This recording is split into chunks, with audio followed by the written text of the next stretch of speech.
بسم اللہ الرحمن الرحیم۔ السلام علیکم دوستو، آج میں آپ کے لیے ایک بہت ہی خوفناک اور حیرت انگیز کہانی لے کے آئی ہوں۔ لیکن کہانی شروع کرنے سے پہلے میری آپ سب دوستوں سے گزارش ہے، میرے چینل کو سبسکرائب کیجیے اور بیل آئیکن کو بھی دبا دیں تاکہ دلچسپ اور بہترین کہانیوں کا سلسلہ بر وقت آپ کو ملتا رہے۔ وہ اپنی زندگی بچانے کے لیے دور چلے جانا چاہتی تھی، مگر اتنی دور اس نے سوچا بھی نہ تھا۔ ماریا نے اپنے کریڈٹ کارڈ کے کونے سے کاؤنٹر بجاتے ہوئے کہا۔ وہ اپنا کریڈٹ کارڈ استعمال کرنے سے ہچکچا رہی تھی، کیونکہ اسے علم تھا کہ اس کا شوہر اس کے کریڈٹ کارڈ کی ادائیگی کی بنیاد پر اس کو تلاش کر سکتا ہے۔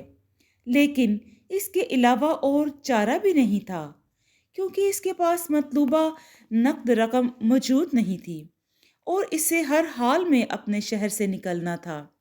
وہ یہاں سے دور بھاگ جانا چاہتی تھی۔ یقیناً میم، کلرک نے اس کی طرف دیکھتے ہوئے کہا۔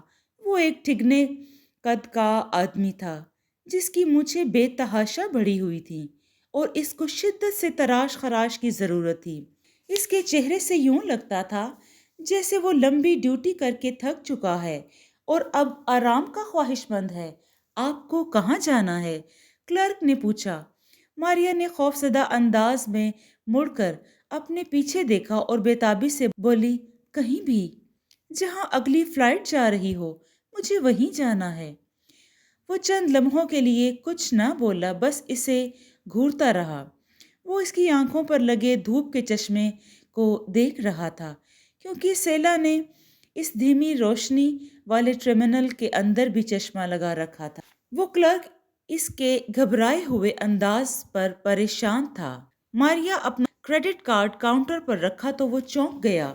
اگلی فلائٹ 9:30 بجے سان فرانسسکو جا رہی ہے، کلرک نے کمپیوٹر اسکرین دیکھ کر بتایا۔ پھر اس نے ایک بٹن دبا کر پرنٹر پر ٹکٹ پرنٹ کیا اور اس کے کریڈٹ کارڈ کو مشین پر چارج کیا۔ مارگریٹ اپنے ہونٹ بےتابی سے چبا رہی تھی۔ گیٹ نمبر 9A، ٹکٹ پکڑاتے ہوئے وہ بولا۔ پھر اس سے پہلے کہ ماریا ٹکٹ پکڑتی، اس نے اچانک ٹکٹ واپس کھینچ لیا، کاؤنٹر کے نیچے جھکا اور ایک ربڑ کی مہر نکالی۔ اس مہر کی مدد سے کلرک نے اس کے بورڈنگ کارڈ پر سرخ رنگ کے ترچھے ستارے کا نشان بنا دیا۔ یہ کیا ہے؟ یہ کیسا نشان ہے؟ وہ حیران ہو کے پوچھنے لگی۔ اندرون ملک پرواز کے لیے یہ نشان استعمال ہوتا ہے۔ آپ پریشان مت ہوں، وہ اسے ٹکٹ تھماتے ہوئے مسکرا دیا۔ ٹکٹ لے کر وہ اپنے مطلوبہ گیٹ کی طرف بڑھی۔ چونکہ اس کے پاس کوئی سامان نہ تھا، لہٰذا سیکیورٹی سے جلدی ہی فارغ ہو گئی۔ اس نے اپنے آس پاس نظر دوڑائی۔ اسے بھی خدشہ تھا کہ اس کا شوہر اس کو تلاش کرتا ہوا کسی بھی وقت یہاں پہنچ سکتا ہے، مگر ایسا نہیں ہوا۔ اس کا بورڈنگ کارڈ چیک ہوا اور وہ طیارے کے اندر پہنچ چکی۔ سان فرانسسکو، اس نے سکون کا سانس لیا۔ اس کے ہونٹ بالکل خشک ہو چکے تھے، ان پر پپڑیاں جمی ہوئی تھیں اور اس کی رنگت اس کی آنکھوں کی مانند سیاہ ہو چکی تھی۔ اس کے رخساروں کے اندر جہاں زخم آئے تھے، ٹیسیں اٹھ رہی تھیں۔ وہ سان فرانسسکو کسی کو بھی نہیں جانتی تھی، مگر یہ کوئی مسئلہ نہ تھا۔ اسے تو بس اس شہر سے نکلنا تھا۔ جب اس نے شادی کی تو اسے اپنے شوہر کی تیز مزاجی کا علم تھا، مگر اس نے وعدہ کیا تھا کہ وہ اپنی اس عادت پر قابو پا لے گا۔ کچھ عرصہ اس نے کیا، لیکن پھر اس وقت یہ پہلا موقع نہیں تھا جب مارگریٹ نے بھاگنے کی کوشش کی ہو۔ وہ ہر بار اس کو تلاش کر کے واپس لے جاتا۔ اسے اپنے ارد گرد کے مسافروں کو دیکھا، ہر شخص اجنبی تھا اور یہ اس کے لیے بہتر تھا۔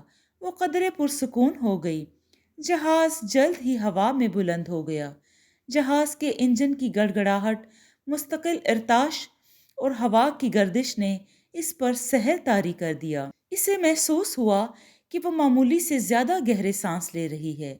اس نے دیکھا کہ کچھ مسافر گہری نیند میں تھے اور کچھ اونگھ رہے تھے۔ وہ بھی جلد ہی اونکنے لگی۔ اس کے لیے اپنے ذہن کو ایک نقطے پر مرکوز رکھنا مشکل ہو رہا تھا۔ اس کا ذہن بھی دوسروں کی طرح نیند کی وادیوں میں اترنے لگا۔ اس کی آنکھیں خود بخود بند ہو گئیں اور پھر ہر چیز نے تاریکی کا پردہ اوڑھ لیا۔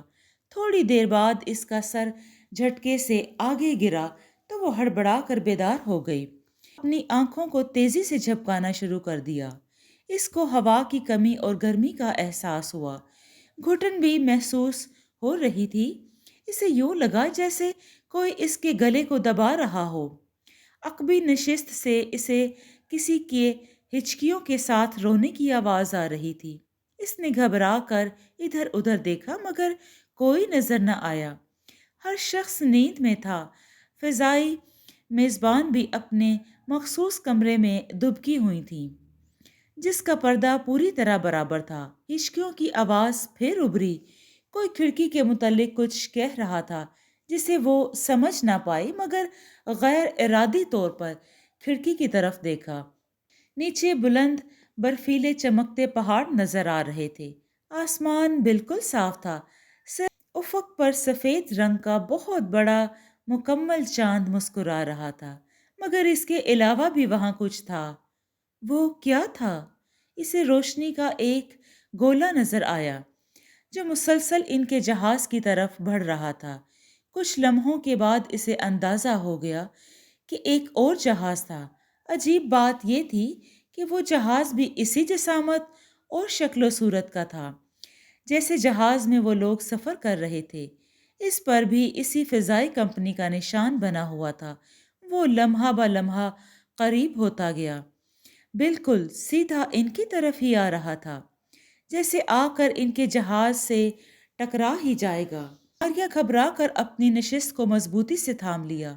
اس سے یوں لگا جیسے ابھی دونوں جہاز ایک دوسرے سے ٹکرا جائیں گے مگر آخری لمحے پر سب کچھ ٹل گیا اور دونوں جہاز پہلو بہ پہلو اڑنے لگے۔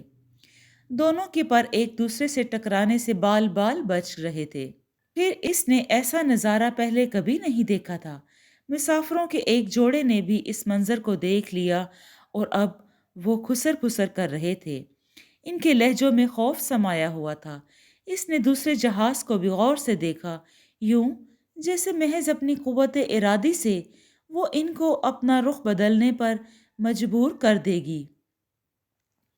مگر وہ دیکھ کر حیران رہ گئی کہ ایسا ہی ہوا۔ دوسرے جہاز نے فضا میں ایک غوطہ لگایا اور پھر اپنی نوک کے بل زمین کی طرف جانے لگا۔ اوہ میرے خدا! ماریا چیخ اٹھی۔ وہ لپکی اور ایئر ہوسٹس کو بلانے کے لیے بٹن دبانے لگی مگر اس کی آنکھیں گرتے ہوئے جہاز پر جمی ہوئی تھیں جس کی رفتار تیز ہوتی جا رہی تھی اور وہ اپنی گردن اٹھائے اس گم ہوتے جہاز کو دیکھ رہی تھی۔ پھر دیکھتے ہی دیکھتے وہ جہاز پہاڑوں سے ٹکراتے ہی آگ کے بگولے میں بدل گیا۔ ماریا کے چہرے پر خوف اور دہشت کے سائے پھیل گئے تھے۔ خدا رحم کرے! کسی کی آواز سنتے ہی وہ کرسی پر ڈھہ گئی۔ میں جہاز کا کیپٹن بول رہا ہوں۔ اس وقت جہاز کے مائک پر ایک آواز گونجی۔ خوفزدہ ہونے کی ضرورت نہیں۔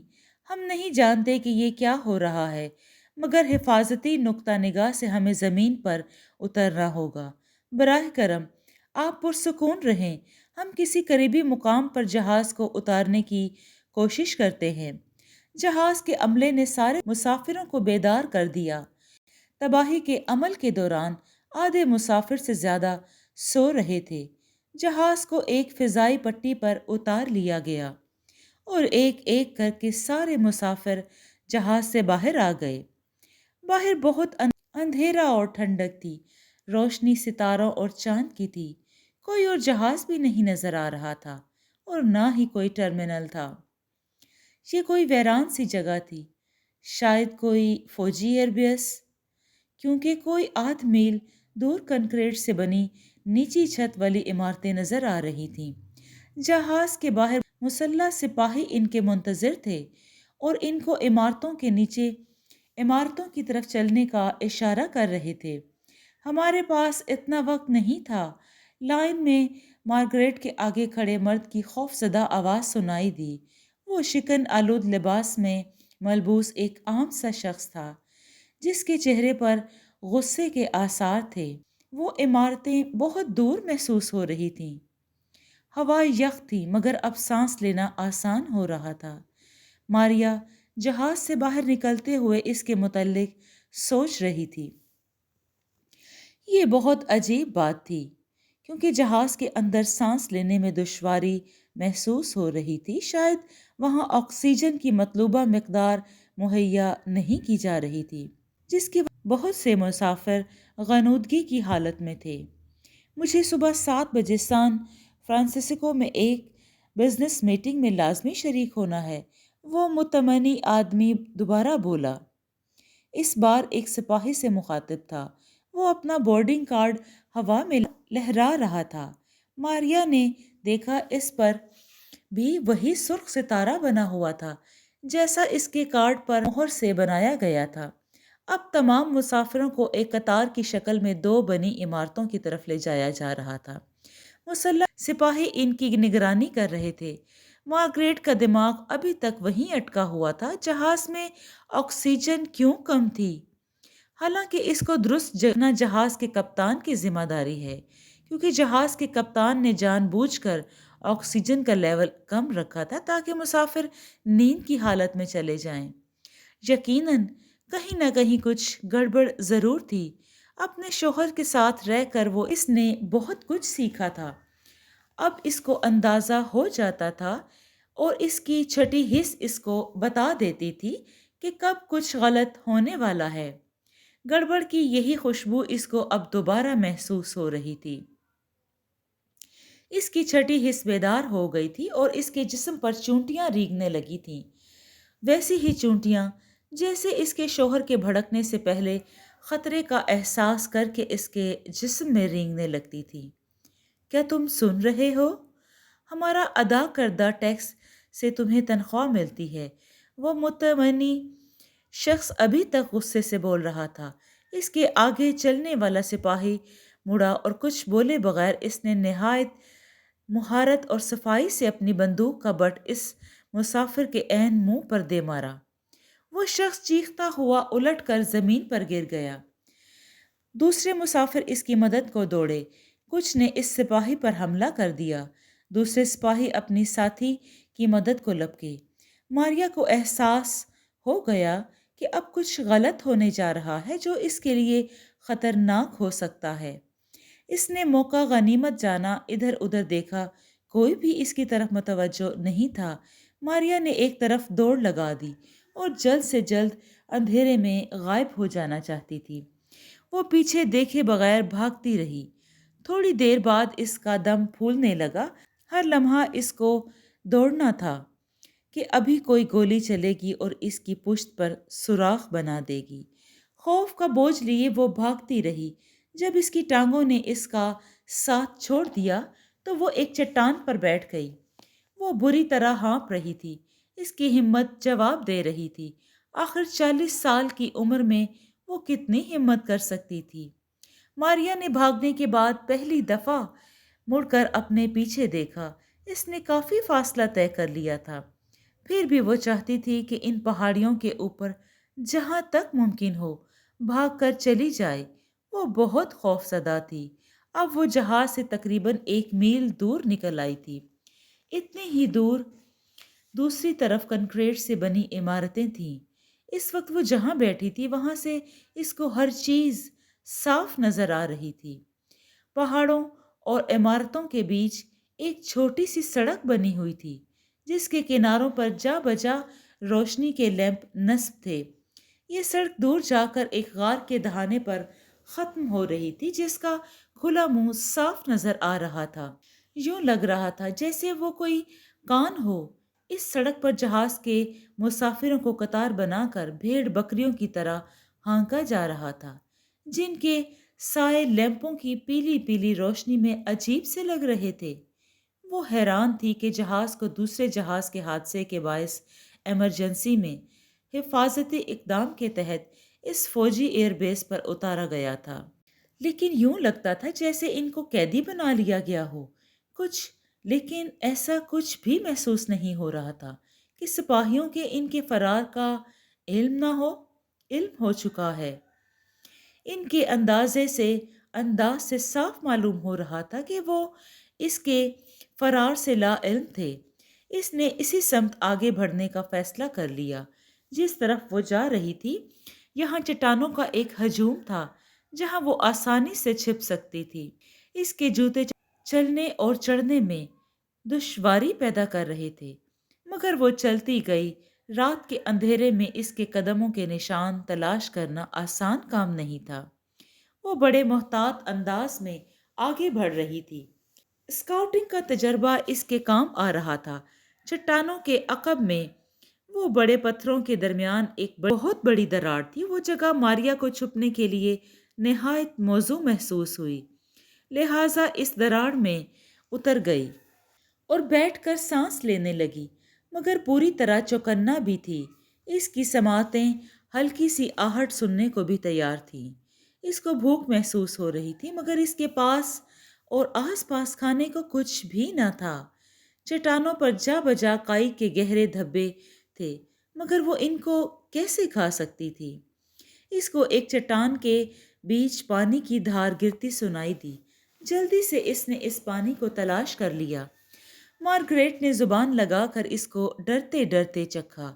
وہ برف کی طرح یک ٹھنڈا مگر میٹھا تھا۔ پیٹ بھر کے وہ پانی پی گئی اور دوبارہ اپنی جگہ دبک گئی۔ اس کے سوائے ہوا کی سرسراہٹ کے کچھ اور سنائی نہیں دے رہا تھا۔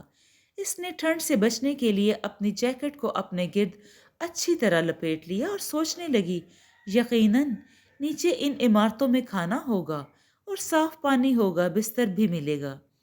یقیناً اب تک وہاں حکومت یا متعلقہ ایئر لائن کا کوئی نمائندہ پہنچ گیا ہوگا جو پیش آنے والی صورتحال کی وضاحت کرے گا اور سارے مسافروں کو ان کی منزل تک پہنچانے کی یقین دہانی کرائے گا۔ سپاہی مسافروں کی حفاظت کے لیے ہے، مگر وہ ایک سپاہی شاید جذباتی ہو گیا تھا۔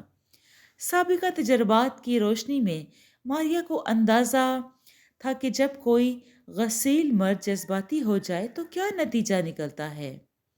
پھر وہ اس سرخ ستارے کے متعلق سوچنے لگی جو اس کے ٹکٹ پر بنایا گیا تھا۔ کیا وہ نشان طیارے پر سوار مسافر کے ہر ٹکٹ پر تھا؟ پھر ہر جہاز میں آکسیجن کی ناقص سپلائی کے متعلق سوچنے لگی۔ اسے اپنے فرار کی وجوہات درست نظر آنے لگی۔ رفتہ رفتہ نیند اس کی آنکھوں میں اترنے لگی، مگر نہ تو وہ صحیح طور پر سو سکتی تھی اور نہ ہی مکمل بیدار۔ اونکنے کی کیفیت کے درمیان نہ جانے کب اس کی آنکھ لگ گئی۔ اس کی آنکھ تب کھلی جب سورج کی مدھم پہلی پیلی روشنی اس کی آنکھوں میں اترنے لگی۔ سورج ایک سرخ گولے کی مانند چٹانوں کے نمودار ہو رہا تھا۔ صبح ہو چکی تھی۔ ماریا کو ان چٹانوں میں دب کے اپنا آپ نہایت احمق اور عجیب محسوس ہو رہا تھا۔ اب تو اس کے خالی پیٹ میں ٹیسیں بھی اٹھ رہی تھیں اور جسم میں اکڑن محسوس ہو رہی تھی۔ اس کا جسم کانپ رہا تھا، وہ منہ بھی خشک ہو رہا تھا۔ وہ ایک اچھی اسکاؤٹ رہ چکی تھی اور جانتی تھی کہ ان علامات کا کیا مطلب ہے۔ اس کے ذہن میں بہت سارے خیال ابھر رہے تھے اور آئندہ کے امکانات پر غور کر رہی تھی۔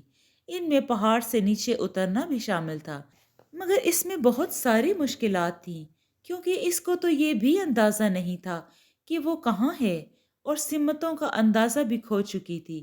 اس کے پاس کھانے پینے کو کچھ نہ تھا اور قریبی قصبہ بھی میلوں کے فاصلوں پر تھا۔ آخری امکان یہی تھا کہ وہ واپس چلی جائے، وہ ان فوجی عمارتوں کی طرف جائے جو اس نے دیکھی تھیں۔ ان میں سے ایک دروازے پر دستک دے، اپنی صورتحال پر ندامت اور پشیمانی کا اظہار کرے اور بتائے کہ وہ رات بھر پریشان رہی ہے اور بھٹکتی رہی۔ وہ لوگ بہت سوال کریں گے، وہ ان کا کچھ بھی گول مول جواب دے سکتی ہے، اور آہستہ آہستہ اپنی جگہ سے اٹھی، اپنے بالوں کو ہاتھوں سے درست کیا، کپڑوں کو شکنوں کو دور کرنے کی کوشش کرنے لگی، اپنی جیکٹ کو دوبارہ پہنا اور اوپر جانے کے لیے مڑی۔ اسی لمحہ اسے بندوق لوڈ کرنے کی آواز سنائی دی۔ پھر کچھ سمجھنے سے پہلے بندوق کی ایک نالی عین اس کے چہرے کے سامنے آ گئی۔ صبح بخیر خاتون، ایک آواز اس کے کانوں سے ٹکرائی تو وہ بمشکل اپنی چیخ روک پائی۔ وہ جانتی تھی کہ جب عورت چیختی ہے تو مرد زیادہ بہادری محسوس کرتا ہے۔ وہ تھوڑا سا مڑی تو اس کو اپنے آس پاس کئی سپاہی بندوقیں تانے کھڑے نظر آئے۔ وہ سب اس کو گھیرے ہوئے تھے۔ وہ ہیلمٹ پہنے ہوئے تھے، صرف ایک پیلی کیپ میں تھا جس سے اس کو اندازہ ہوا کہ وہ آفیسر ہے۔ وہ ان کی طرف رحم طلب نگاہوں سے دیکھنے لگی۔ اس آفیسر نے اپنا ہاتھ دل پر رکھا تو اشارہ پا کر سب سپاہی نے اپنی بندوقوں کا رخ نیچے کر لیا۔ ماریا، ماریا مانیگو، آفیسر نے اپنے کلپ بورڈ پر لگے کاغذات پر سے اس کا نام پڑھ کر دہرایا۔ میرا نام کیپٹن آرمنڈ ہے۔ اب آپ کا کیا حال ہے؟ مجھے سردی لگ رہی ہے۔ وہ اپنے ہی بازوں میں سمٹنے کی کوشش کرنے لگی۔ ایسا اس لیے کہ آپ نے رات کھلے آسمان تلے گزاری ہے۔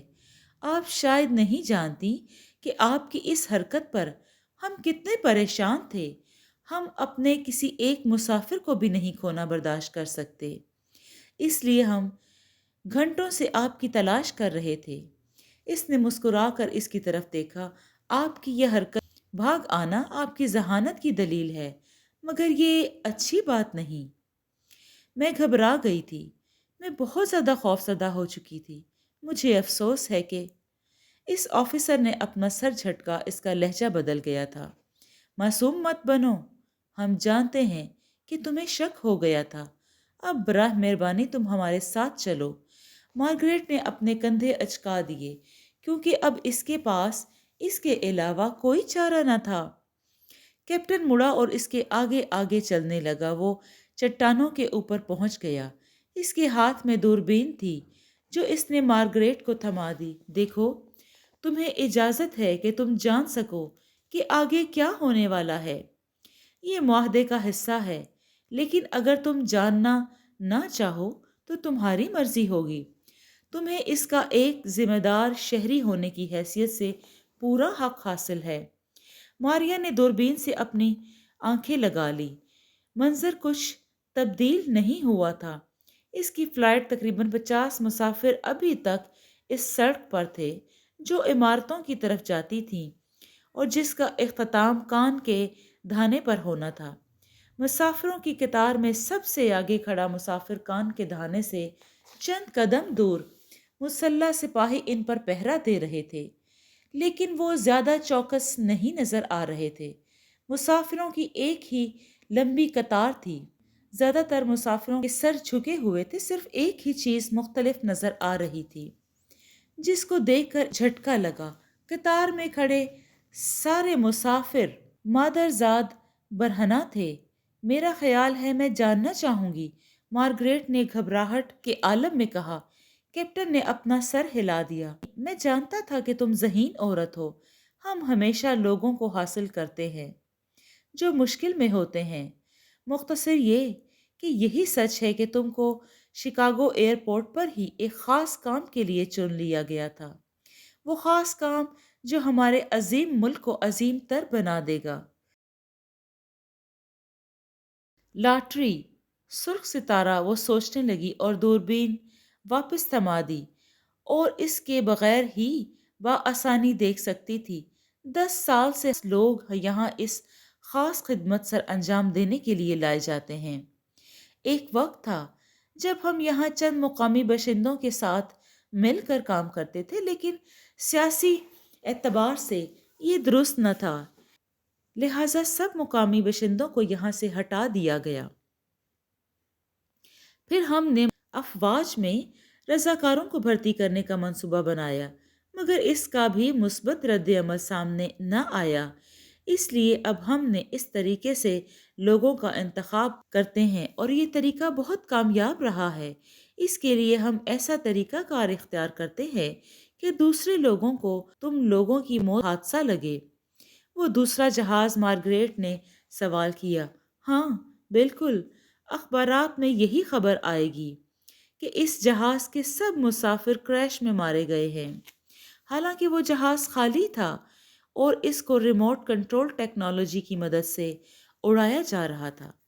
اور جو جہاز تم لوگوں کو لے کر یہاں اترا وہ ہمارے ہینگر میں چلا جائے گا اور جہاں اگلے سال تک کھڑا رہے گا۔ پھر اس وقت ہم اس جہاز کو ریموٹ کنٹرول کی مدد سے اڑا کر تباہ کر دیں گے اور ایک اور نیا جہاز ہینگر میں آ جائے گا۔ اس طرح یہ سلسلہ جاری رہے گا۔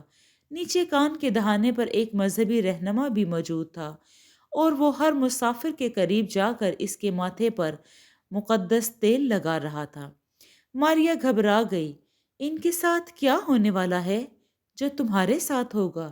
یقیناً یہ آسان نہیں ہوگا، مگر مجھے اس کا افسوس ہے کہ ہمیں یہ سب کرنا ہوگا، اور اگر ہم یہ نہیں کریں گے تو کان میں موجود قوتیں ناراض ہو جائیں گی، اور اگر وہ ناراض ہو جائیں تو مشکلات پیدا ہو سکتی ہیں، مثلاً زلزلے، موسم کی تبدیلی وغیرہ، اور تم یقیناً ایسا نہیں چاہو گی۔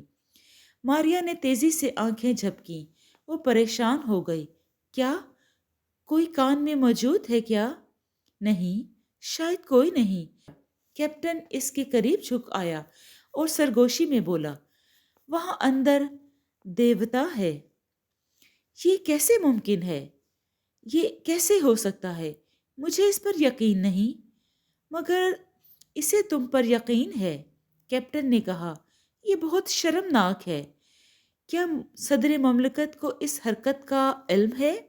مارگریٹ نے سوال کیا۔ یقیناً۔ کیا تم سمجھتی ہو کہ ہم حکومت کے علم میں لائے بغیر اتنے بڑے جمبو جیٹ کو غائب کر سکتے ہیں؟ ہر صدر اپنے دور حکومت میں اس جگہ کا معائنہ کر چکا ہے۔ موجودہ صدر تو یہاں تقریباً ایک ہفتہ رکے تھے اور انہوں نے تفصیل سے ہر چیز کا معائنہ کیا تھا۔ آفیسر اس کو بتانے لگا۔ وہ آفیسر پھر بولنے لگا، یہاں ہم اپنے ملک کو عظیم تر بنانے کے منصوبے پر کام کر رہے ہیں، جہاں ہم اپنا سب کچھ لگا چکے، تیار کر چکے، تو ہمیں پتہ چلا کہ اس کان کے اندر یہاں کے مقامی لوگوں کی روایت کے مطابق کوئی دیوتا ہے جسے انسانی خون اور گوشت کی سال میں ایک دفعہ ضرورت ہوتی ہے، جسے وہ کان میں کام کرنے والوں سے پوری کرتا ہے۔ لیکن ہم اپنے ماہرین اور ہنر مندوں کو یوں ضائع نہیں کرتے۔ یہاں وہ کچھ تیار ہو رہا ہے جس کی مدد سے جلد ہی پوری دنیا پر ہماری حکومت ہوگی۔ کوئی ہمارا حریف نہ ہوگا۔ دنیا کی دولت اور پیداوار پر صرف ہمارا اور ہمارے ملک کا حق ہوگا، اور ہم اس دنیا کے وارث ہوں گے۔ آفیسر کے چہرے پر تفاخر تھا۔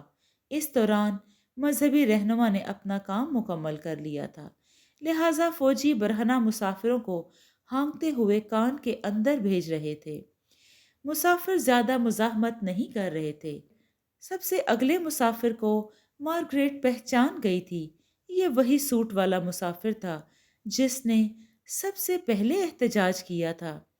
کچھ لوگ اس بارے میں جان کر پرسکون ہو جاتے ہیں کہ وہ اپنے ملک کے لیے قربانی دینے جا رہے ہیں، اور ان کا ذہن مطمئن ہو جاتا ہے۔ اگر تم نے مذہبی کتب پڑھی ہیں تو جانتی ہوگی کہ خدا نے انسان کو کیوں بنایا۔